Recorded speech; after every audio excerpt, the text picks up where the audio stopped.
Hello, everybody, and welcome to In the Doll World. I'm your host, Georgette Taylor, and I'm so excited. I know everybody hears me say that every week, but I'm really so excited to have this guest on the show with me today. My guest today is Sandra Epps. She is the founder of Sandylands LLC and the Detroit Doll Show. She is also an inspirational author, and I'm hoping we're going to get to talk about what she's writing because it's all phenomenal. She's an artist of face and body painting, and she does custom designs and textiles.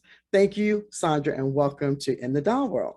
Oh, yes, it's my pleasure. I'm excited, and thank you for this opportunity to come on and be your guest. Yes, I'm so excited to have you. I know when we first started, we tried to get you on and we had some crazy technical difficulties and with COVID, there's been so many things happening. So I'm so glad to get you back and be able to talk about your journey and the Detroit Doll Show that I know that's coming up. So we're going to talk about that. But there are a lot of people I'm sure know who you are because they listen to the show or they are part of the Doll World. But I really want you to share your story for the people who are just joining us and don't know what the Doll World is about or who's in there, because I think your story is really just phenomenal in itself. It definitely talks about being encouraged, inspired, and, you know, just living your life full out. And so I want you to share a little bit about your story and how that led to your doll journey and in creating the Detroit Doll Show. Yes, it would be my pleasure. Basically, at the age of 14, well, before the age of 14, I was sick, maybe around 11 and 13. Mhm. And then one day I could not move. Now, my parents thought that I just didn't want to do my chores. It wasn't that. So finally, I was diagnosed with lupus at the age of 14, where the disease went on to attack my central nervous system, my kidney, and my heart. I was confined to a wheelchair twice, and I had to learn how to walk, talk, and eat all over again. So from that experience, although it had a really negative impact on my self-esteem, it brought me to where I am at today, because I just remember thinking I never wanted another person to experience what I experienced, especially women and girls of color, of what I was dealing with at the time of, you know, growing up with lupus. And so from there, just moving forward, that's when I wrote my first inspirational children's book, Imani Has the Most Exciting Dream. And then from there, I wanted to do more to encourage girls to love themselves. And I had already started collecting dolls myself and had some dolls around the house. Also in 2011, I said, well, let me go ahead and, you know, incorporate the book and doll thing just to impact the community. Lo and behold, it was supposed to have been a one-time thing. Oh, so, really? I didn't know that. Yeah. It was supposed to have been a one-time thing, and I hosted it at the location on Kirby in Detroit, Michigan. However, that first year, we actually outgrew that space. We didn't have enough space. We had people contacting us from all over the world. I mean, so we had a lady from Chicago that ended up coming in to participate, and then there was the Black quilters from Ohio, and it was just one of those things where, like I said, it was gonna be a one-time thing. But then folks was like, so when you gonna do this again? And the rest is history. So from there, I then moved to the Dr. Charles H. Wright Museum. And when I knew I was on to something, thinking that may be the second time I do it, and it ended up being a snowstorm.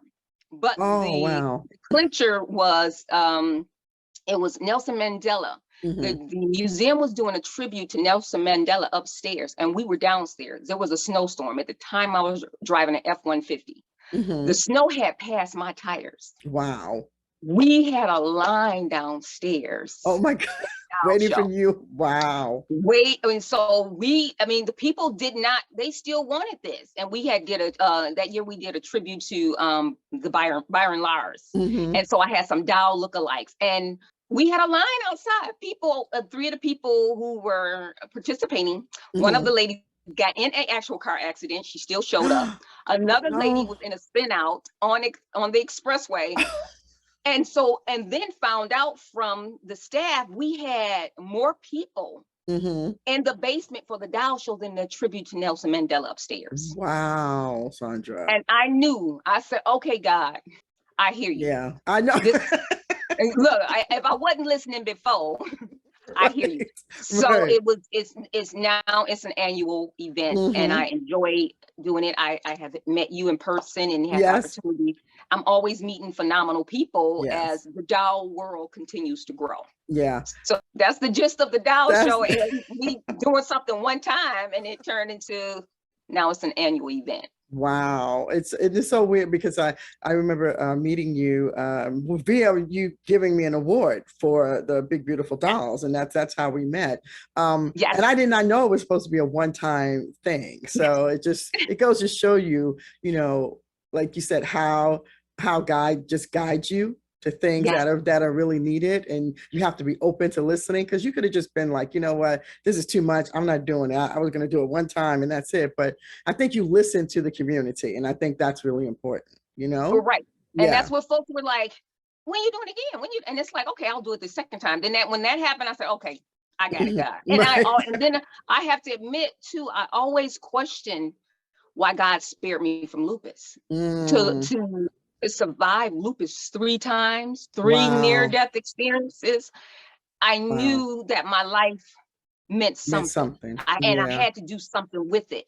Yeah. So with that being said, I'm conscious of living my life on purpose. Mm-hmm. So I have to give back. Mm-hmm. I feel like it's a must, because I'm here for a reason, and this is the reason to encourage women and girls to love the skin they're in. Yeah, I think that is always a beautiful mission. It's something that is so needed, right? I mean, you have to just learn to love who you are, you know? I mean, at the end of the day, no matter, like you said, no matter what challenges or triumphs you go through, you know, it's like, I remember when I was doing the dolls, we had a tagline, and I think it said, don't let what you weigh get in your way.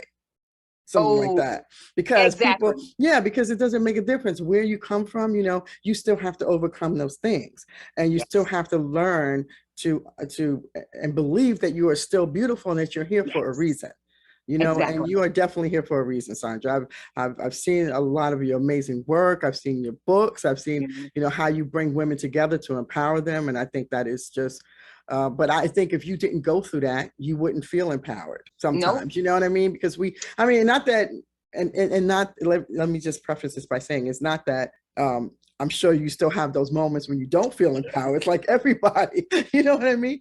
But Yes. to know what you went through, you can see the journey and say, I'm here because you know, I was given strength to persevere. You know, Yes. and so I'm just really happy to say that. So when we talk about the Detroit Doll Show, you said it was a one-time thing. My question to you is, well, why did you not create a doll instead of the expo? Since you wanted to empower girls, why wasn't a doll as opposed to an expo?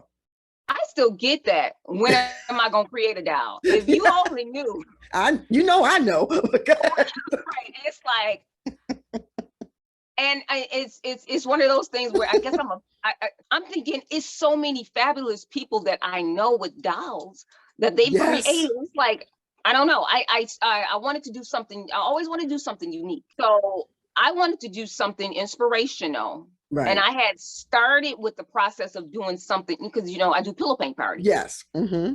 So I wanted to do something a little unique, that it could be something that was in the bedroom of the child, or even in the adult, because I get a lot of women, it's mainly Yes. women, who book me for the Yes. pillow paint parties. Yes. So Yes. if I was to do it, which, you know, I have been asked that so many times. I know you have been. I guess that's what's coming, guys. I gotta listen. So that would be the thing that I would do. It would probably be something in a form of something you can hold, squeeze, something you can lay with, something you can sleep with, Right. Right. versus say the actual physical doll Right. that most of my favorite doll artists or manufacturers have Anyway, created. yeah. And I can understand when you came from that part of, there are already people who are doing these things, right? You know, I mean, that's kind of like how I feel too with the show. There are so many people who are creating these dolls. It's an opportunity to just showcase what they do. Yes. Showcase their artistry, because we know as African Americans that there's just never enough promoting Yes. of what we do in the doll world. And so I understand, you know, I kind of understand why you went that way, because Yes. again, it was about helping to promote and showcase other people. you know? That's it. That is exactly it. So you did your book. Okay. What inspired you to do your book? So you have 3 books. Well, you have I have 4 books. Okay. And I have a 5th one that's coming. Okay, wow. Yeah, okay. I have a 5th one. Okay, let me see if I can even remember them. I do have Imani Has the Most Exciting Dream, which basically introduces young readers to the power of affirmation. Then I have Girl Power, Discover the Princess Within. It's an interactive journal book for girls, you know. It's, you know, same concept, you know, loving themselves, but, you know, opportunity to write and journal in it, which is so important for all of us to do. Yes.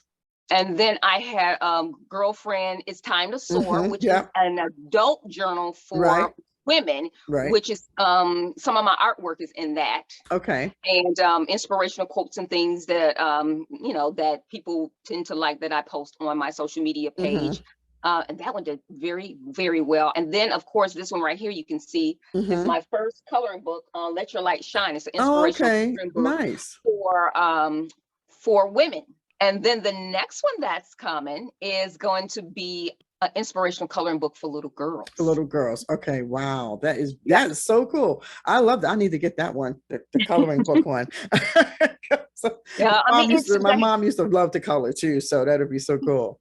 Yes. And the thing is, even when I was sick with lupus, I did not know at the time that I was practicing art therapy, because when I couldn't talk, the only thing that I could do was doodle. And I was just, and that's kind of where, I mean, I used to draw before then, but then right after that, I turned to art, and it was making me feel good, but did not know I was practicing art therapy. And that's why coloring is so fun with folks now. And those art parties have gotten really popular because it actually takes your mind off of your troubles. It decreases stress, anxiety. It has so many health benefits. It helps to boost your self-esteem.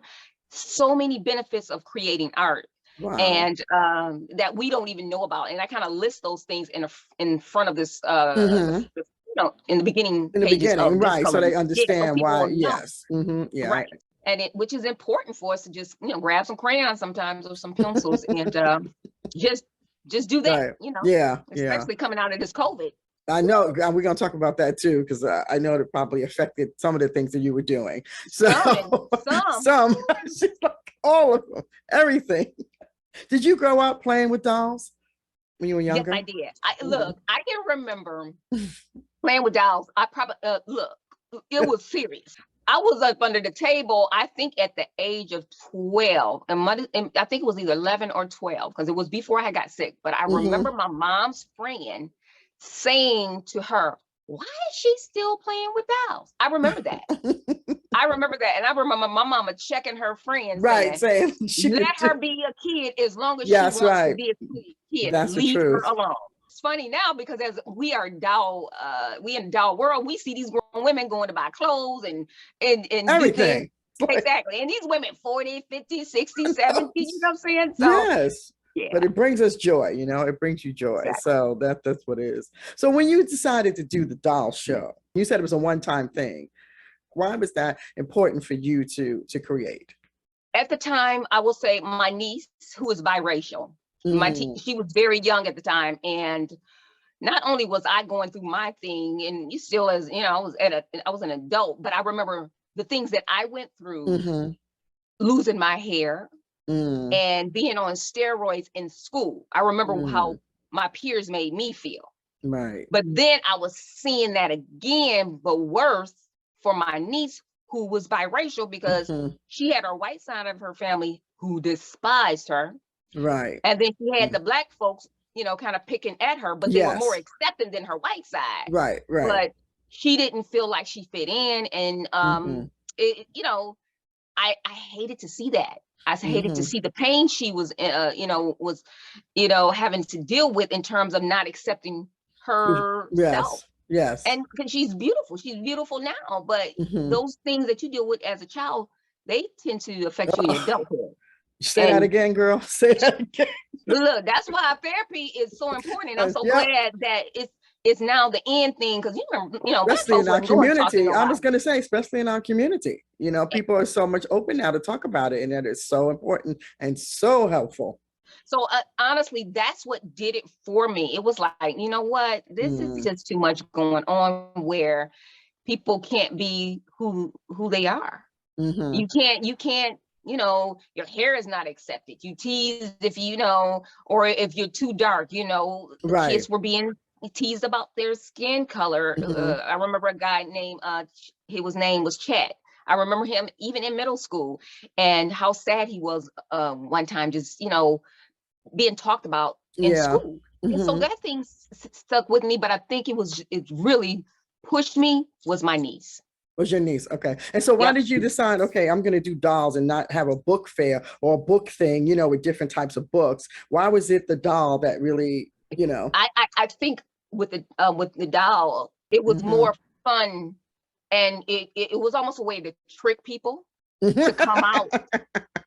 But when you came out, you get a message. You know what I'm saying? Right. Yes. So it's like, let me have an event that's fun filled.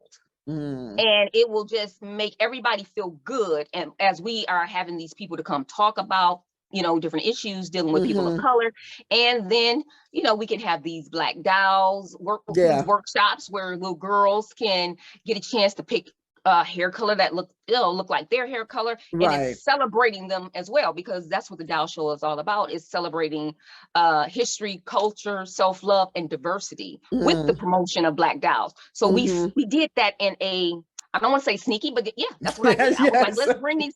It was like a way to trick people to come out, have fun in the process, and it worked. It did work. Wow. So you had a lot. Did you have a lot of doll artists in the beginning, or you just had people who, like you said, who either wrote books or shared information about, you know, being self-aware, self-esteem, so when I first and things like that.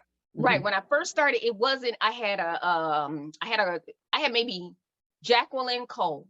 She passed. I actually have her doll right here. Oh, Jacqueline Cole was one of the doll artists who was phenomenal. She did an array of reborns before folks really knew what that was. What reborn were. She did a lot of cultural representation, where she did images of women and African garb and women picking cotton. She did like scenery dolls with, you know, depicting history.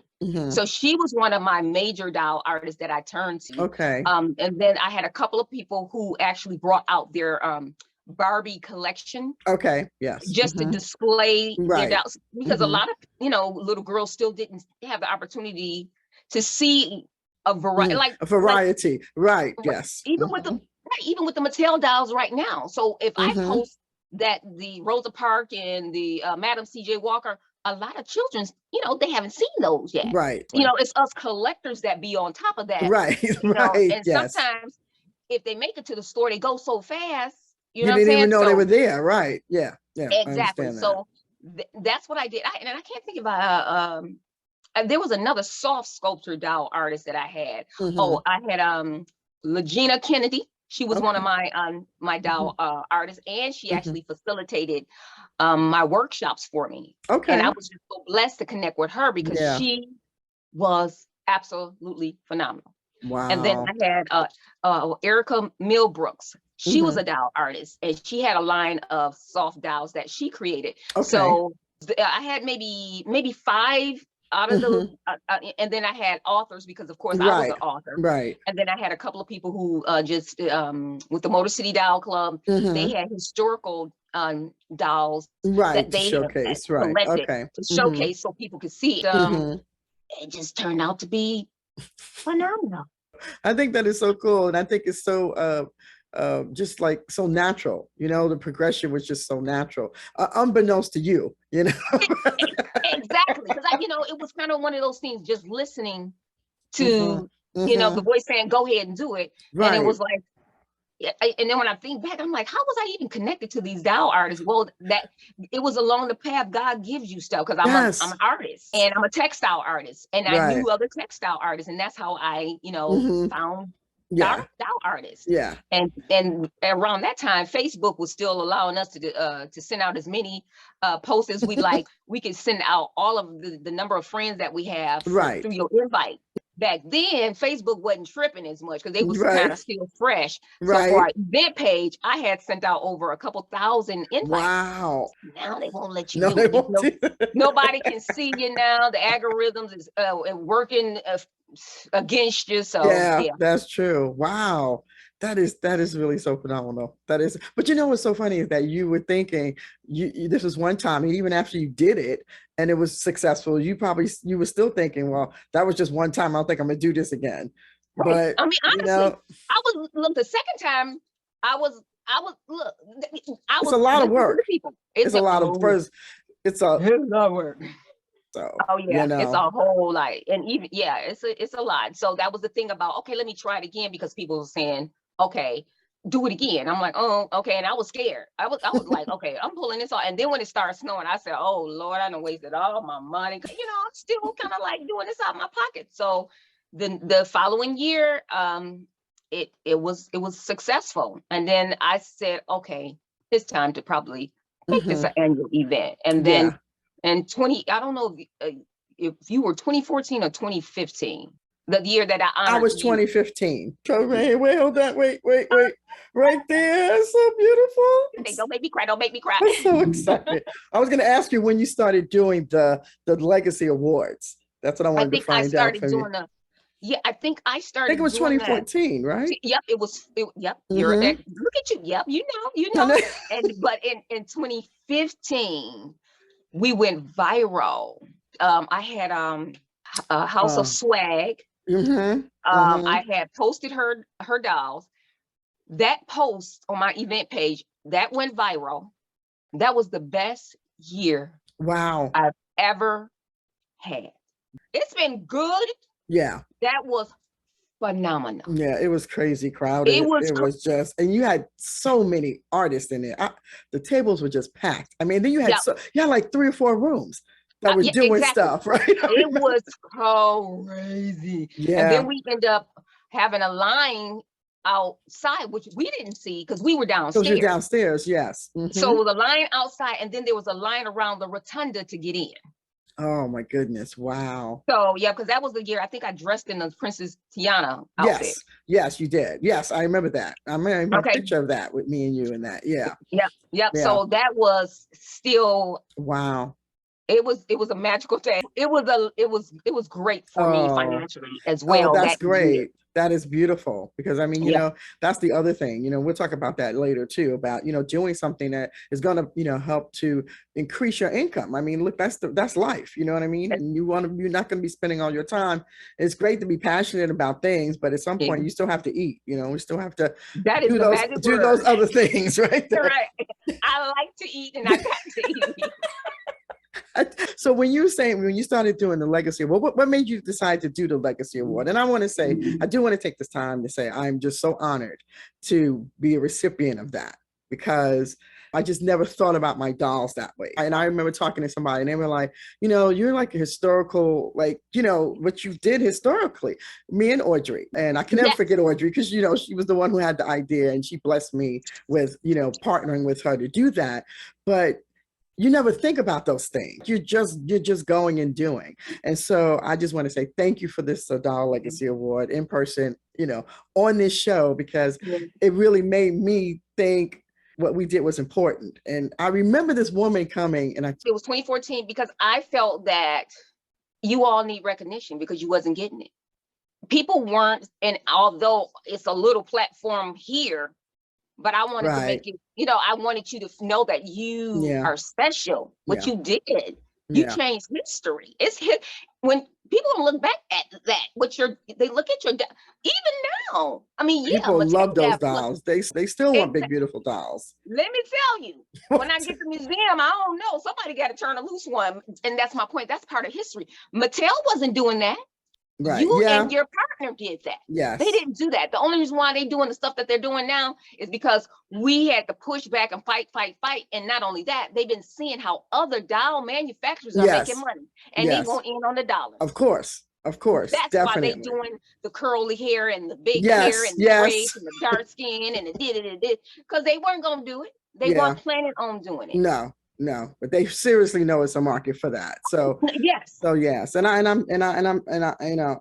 say this for myself, but I'm sure for many of the other people who received the award, it was just something that was just so powerful for them, because like you said, they probably never received anything like that for their dolls. And just in part, not just because they're great artists, but because what they present is powerful. Exactly. You know what I mean? For the community and for that little girl out there to have something that represents who she is. So, and even women, as that woman drove, and women, yes, definitely, totally. Right. Yeah. I mean, she drove to come see you. I get that story so much. Yes. It's like, oh, I can't, even though, a couple of times, even for Dolls by Montague, the Afro one. It's so many times, even in that snowstorm. I remember a lady that came in the snowstorm. She drove from Chicago in a snowstorm because she wanted to get her a Dolls by Montague. Because you want representation as an adult too. Yes, you definitely do. Because it's that little girl that never had it. Exactly. That little girl in us. Yeah. Yep, still saying, you know what, I need that to show me that I'm beautiful. So I mean, the work continues, although yes, there's more of these big manufacturers creating these dolls, but it's still important now for me as this person who hosts the show to feature Black doll makers. Yes. Yes. So they can still have the opportunity to get on and be seen. And be seen. Yeah. So it's important. It's really important, That's cool. So when you started doing more doll artists, what was the doll artist that you said I have to have? Because I know when we started doing the show, there was like 2 or 3 people who were like, this is the person we have to have on the show. Who was that? Was there a one like overall person that you said I really have to have at this expo? Well, Sherry Crawley, who is local, she was the first one that was local who started the Pretty Brown Girl. And Sherry Crawley, I mean, for her, it was kind of one of those things where, doing it for her daughter, and it took off. Yeah. And now she has incubators all over the world. Wow. So she was one of the ones that was local, though, that I was like, I gotta have, because she not only she started with her a doll in representation of her daughter, who her children were going to a mixed race school, but it was mainly Caucasian, and her daughter came home, didn't like her hair, that type deal. Oh yeah. So she started with her doll, then she started with the books. So I would say her first. Okay. Number one. Yes. And then I would say the next was the Brains and Beauty doll. Brains and Beauty, right? Yes. Okay. I love that hers talked, but it's another doll maker, and hers spoke 7 different languages. I think she said her ABCs or something in in Swahili. Darla Davenport, pal. Yes. She's the Naya doll. Yes. That was one of the first individuals that I met, honestly, and I would say that stuck with me. Wow. And even, I can remember thinking of her doll when establishing the first show that was going to be the first and only show that turned out to be an annual show. Yeah, exactly. Oh, she's very nice too, and her dolls were. Yeah, dolls were still doing good. I think she's gotten into she's supposed to be going into animation or something like that with them. So she was on the ABC show. Yes. She went on and did some wonderful things and still doing wonderful things. And I look to bring her here sooner than later. Oh, nice. I think she would just be so proud to do that. And we're very excited. She's amazing. She's overdue for her doll legacy. Yes, she is. I'm gonna put it out there, because I was trying. I forget a few years back. I think I was trying to. Something had happened and she wasn't able to come. But that's one individual who has to get her doll legacy award. Very nice. Very nice. Oh, she's gonna be so excited. Okay. Yes. So now, you do. I know you do art, the books, and you're so creative. I'm telling you, you're just so creative, Sandra. I love your creativity. It just every time I'm seeing, I'm like, oh my gosh, she's doing something else and it's also beautiful. So what has been the most challenging for you, though, running the Detroit Doll Show? What has been the most challenging, and what has given you the most triumphs from that too? Oh, it's so right on time. You would say that. I would say financially, it's been, and especially when COVID hit, my whole entire business was shut down for 2 years. And that's including the Doll show. And it was Wow. already, I wasn't like, because when I first started all of these projects and writing books, I had a full-time job working for the city of Detroit. I was working for the Honorable Council Member Joanne Watson here in the city of Detroit as her executive director. And then I used to work as her producer for her show, Wake Up Detroit. So that's what was funding all that fun stuff that I was doing and that I was able to do. But then after she retired, I retired because I was done with politics. Here I am, an artist down in politics. Oh, that doesn't mix. Look, I'm gonna tell you, I got marks to prove it. I got a bald spot in the back of my head and a mark here. Honestly, it was. I was like, okay, but I'll say this: nothing is done. I mean, all that was. It helped me. It was prepping you. It prepped me, and when I on the other side of that, I realized that, because I'm like, God, why do you put me up in there? I would not have been able to put on events if I had not experienced that, because she had me putting on. I was doing events for the city. Oh, so it just prepared you. It was just really just your training ground. Wow. It was absolutely, and I have to give kudos to her, because she heard my story. That's how it all started. She heard my story at a meeting that I was at. We all, introduced ourselves. She hired me in, and that's kind of where that came from. But in terms of me working for her, she ended up inviting me, on her show as a guest, and then from there, we had a politician to die, and this, the community wanted her to run for office, and then she asked me would I come on board to assist her with her campaign. Then from the campaign, she hired me as her executive assistant. Okay. All right. And so I was making like 50 something. It was like, $50,000 full benefits. And it was stressing me out, but the money was good. Right. Yes. So, but then when the money went away, hello. So that's the power of branding. It's been the branding that kept me afloat. Yeah. Wow. And it really kept me afloat in terms of it. You just never know the power of branding. I was like, oh my God, how am I gonna make this happen without having any money? And that's what it was really frightening for me, but it happened. I just kept, little here or there. I tell you, I learned how to penny pinch and how to, pull back on this if you want that to happen. Right. And so it's been one of those things, especially too after COVID hit, and still pushing forward with my dream to have a museum. Because I'm like, how am I gonna do this? I don't have the income that I had. Right. And it's been 2 years without anything, but I still have this big dream that I want to. But I will say this, less is more. When my truck, I had an F-150. That truck was costing me a lot of money. And staying in the city of Detroit, redlining is real. So shout out to my honey bunny, Jerry. He takes care of the bills. I'm grateful for him. Honestly, I wouldn't be able to do this without my support like that. Yeah, totally. God sent him to me.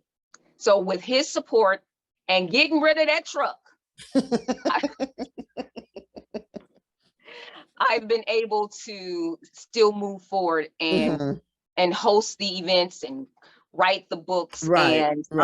Now moving forward to get things going with this museum. Wow. Yeah. I love it. I mean, it's always those trying moments, those challenges that kind of, either put your feet to the fire. You either have to succumb to it or find a way to move past it, And that's exactly what happened without, I was like, I can't afford this vehicle. This vehicle I'm drowning, So when I got rid of that, I was stressed out. But then we went straight into COVID. And I'm like, oh, it's just getting worse. What's going on? I know. Just when I think I got a breath, what I mean? I'm back underwater, so and then I will say this pandemic has made me sit down, which we all had to sit down.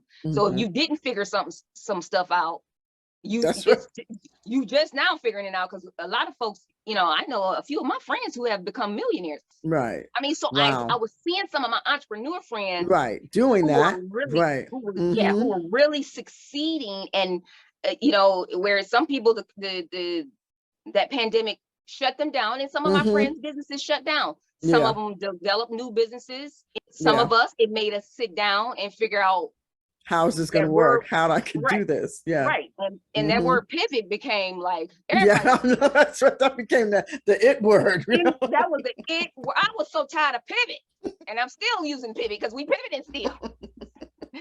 But that That's pivot true. book, it helped me out. I mean, where I've done more applying for grants than Okay, that's good. I've ever done. Okay. Matter of fact, 2020, it was the grants that helped me to survive. Yeah, so that was so it really did. It made me be still, honestly. And then it made me finish some books that I didn't, Mm-hmm. all these books were basically written in the pandemic time. You were doing some work though. Right. You It were was like, right. I was pumping. I was like, well, okay, what can I do next? Because there was nowhere to work. Nobody wasn't working. So what do you do? Yeah, it's true. And I remember talking to somebody at the Professional Doll Makers Art Guild, and they were saying that that's what happened too. Like they had to pivot and put their stuff online. They had to figure out, how to do this convention online. And a lot of people started doing conventions online, but I mean, I think, look, I like conventions online, but I think a lot of people just want to see people. And people some were trying to convince me to do it. I was like, no, I'm just going to have to wait this out and see what God got planned for me. I'm a visual person. Yes, me too. I'm not about to be on the computer tomorrow. Wait a minute, what's that? I'm not doing it. Not for no dolls to shop. Not for me. I want to touch and feel. Touch and feel, and go around and see people and talk to people. Yeah, I was sad. That's so me too. So I mean, and it works for some people, and that's great. But for some people, you have to be in physical contact. You know what I mean? It's just something just more, I don't know, tangible about that for me. It is. Yeah. And once again, for me, I'm a professional face and body painter. I couldn't touch nobody. You couldn't touch nobody. Right. So now, business, and when I tell you June, July, and August, that was good. It was good to me. And that's what's helping me with the Doll Show this year. Because coming when the doors did open, it's like, let the church. It was like, so it was some blessings was hitting hard, and I am able to push forward with the Doll Show, and I'm excited, to pay that last balance off. That's so cool. So tell everybody when the Doll Show is and how can they be part of that, or come to it. Just tell us everything about the Doll Show. Well, the Doll Show will take place on Saturday, November the 12th from 11 a.m. to 6 p.m. at Mary Grove Conservancy. But you can also go online to www.2022DetroitDollShow.eventbrite.com. Only this year, we're going to have Dr. Khalid. We are honoring him with I'm just doing a legacy award since it's a guy. We're going to be presenting him with an award because he is the founder of the Black History 101 Mobile Museum. That's nice. Because we have been getting in 2019, we had so many males coming. For the last few years, we've been having a lot of we've been having a lot of males. We've been having a lot of families that have been coming. Oh, that's powerful. Exactly. So I'm now including really getting focused on bringing in more figurines, and I already have coloring and activities for boys as well, because they would come in with their moms and whatever, and they would need something to do. So this year we're going to be honoring Wyla Eason. Wyla Eason, who is an amazing woman, and she had a doll line out in the 80s. Sun Man, he created that. That was the first Black action figure. So now the doll is back, and Mattel has picked it up, and she's working with Mattel, and now you can find it on store shelves. But she will be coming in person, and we will be giving her the legacy award. Wow, I love that. Yeah, yeah. That is So so I'm excited cool. about that. And the Black History Museum, he's going to have his artifacts out. We're going to have Okay. a DJ, Hmm. arts and crafts as usual, a few workshops, Hmm. and we're going to do something a little different because people love those The boxes, reborn. the The reborn oh yeah, dolls. Oh my, you know I gotta have the dial boxes. If I don't have I the dial know. boxes, The they doll gonna kick me boxes. out my own show. So that's like a staple of the show now. So I definitely have the dial boxes. We're gonna have different things to take pictures with. And but yes, I want to do the cutest or the well dressed or something funny. I forget what Mhm. I stated for the reborn dolls, because people Okay. come and they always bring their reborn dolls, and folks are passing them on and they taking pictures. And so I wanted to do something for Okay, for that group that of people. community, right? And that Yeah, yeah, okay. yeah, It, oh, it yeah. is a huge community. I literally, yes, it is a huge community, and some of them are just fascinating to me. The Yeah. artwork in there is just. Sometimes I see pictures online. I don't even know if there's a real baby, Uh, and it's just right, incredible. right. It's And so incredible. Yeah, exactly. So yeah, yeah, we had a few ladies who brought toddlers in, and they almost shut the show down. Everybody was like, "Is that it? Is that it?" So it was really, but it was so nice, that was because it was nice. almost, they were an added part of the show because people Yeah, got a chance to take pictures with these toddlers that they never seen at like yeah. real toddlers. Yeah, it's such a great opportunity on both ends. You know what I mean? For the artists and, like you said, for the people who are exposed to this different type of doll that they probably like have never seen before. Exactly. Oh, so that's really cool. Did you I know how creating the doll show has impacted you in your life, and and the purpose that you continue to move forward, by having this doll show. How has the Detroit Doll Show impacted your community? It has impacted the community in a way that, first of all, just on a money scheme of things, which, Mm, you know, honestly, I need to talk to my city officials a little bit more, because even when we did the shows down at the Charles H. Wright Museum, mm-hmm, and when it was huge that year, we are bringing dollars into the city. That's number one. mm-hmm. And people come from all over and they book in hotel rooms. They're eating at That's right. restaurants. That's right. And honestly, I think my city officials are not doing enough to recognize what we're bringing here, Mm-hmm, because we're mm-hmm. bringing in a whole All different types of people to your state. exactly right. And so when they come, you know what they do? They go to the Motown Museum. They go Right. to the Charles H. Wright Museum, and That's now we right. have the number one riverfront, which was in Time magazine. So they go into those different places, and honestly, I am, as we speak, in a sense, I am reaching out to my political Mm-hmm, figures mm-hmm. to even let them know, because I did reach out to the lieutenant governor. It is impacting the Yes. community in that way, which is Mm-hmm. important, Financially, especially yes. when this the thing. Oh, Detroit is coming back. Detroit is coming back. Some of us been here all the time, but yes, it's coming back because people are investing in the city. But some of us, we never Right. left. You never left. Right. We never left. So, with that being said, I do think when we get the museum Mm-hmm. here, Oh and, yeah. and versus that one-time thing once a year, Mm-hmm. but to have something that's pretty much like 365 Mm-hmm. And something that could would. be on a tourist, like a part of the tourist community when they come to your area. Exactly. I'm working on doing that so it can be something that will affect the community 365 versus just we had this nice event, we impact the community for Mm-hmm. one day. Right. Right. But it still has, in terms of little girls or Mm-hmm. women who Yes. come that day, and then the outpouring of messages on the internet. I keep a lot of that, and the stories, it's like, I didn't have this when I was a child, and you don't know what a blessing you are by doing this. And oh, my little girl, she's liking her hair, or Yeah. her friend, they just left happy and they feeling better about themselves. Yeah. That's the impact that I was after anyway. Yeah. Yeah. Those in attendance leave feeling empowered and loving themselves more. Mm-hmm. But I want to do it in a larger scale, in a sense, by bringing the museum and also connecting with my political officials to let them know, for those who don't know, because there's still a lot of people who come from out of town who know about the show, and there's people in Detroit who still don't know about Still the don't know show. about the show. Wow.